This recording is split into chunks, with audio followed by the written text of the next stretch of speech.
يوسف شاب صعيدي يبلغ من العمر 33 عاما من الفيوم، متزوج ولديه 3 أبناء. قرر بعد 8 سنوات من إهمال مزرعة والده المتوفى أن يعيد بناءها واستصلاحها. كانت المزرعة مهجورة، أشجارها ميتة باستثناء بعضها الذي نما بشكل غريب وطويل يغطي الأفق بشكل مخيف. اصطحب يوسف أبناءه وأقاربه وبعض العمال للعمل على إعادة إحياء المزرعة. في اليوم الثالث وبعد يوم شاق من العمل قرر الجميع النوم في المزرعة، ولكن في منتصف الليل استيقظوا على صراخ ابنه الأكبر.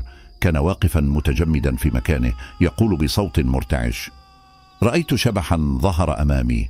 حاولوا تهدئته لكنهم لم يجدوا أي أثر لما رآه.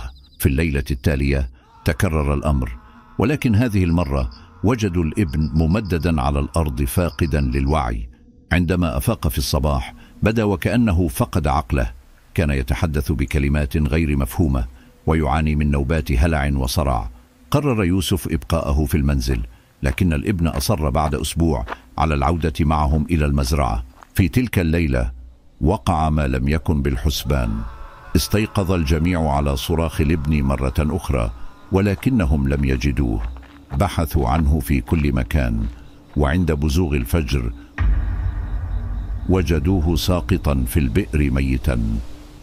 بعد هذه المأساة قرر يوسف بيع المزرعة، غير قادر على العيش فيها بعدما فقد ابنه في نفس المكان. ولكن بعد بيعها لأحد المزارعين بدأ الأخير يخبر الناس بأنه يسمع صرخات في الليل، ويلاحظ قذف حصى وتكسير أغصان، وأحيانا يجد النباتات محترقة دون سبب واضح. ما هو هذا الشيء الذي يسكن المزرعة؟ اتركوا تعليقاتكم وآراءكم.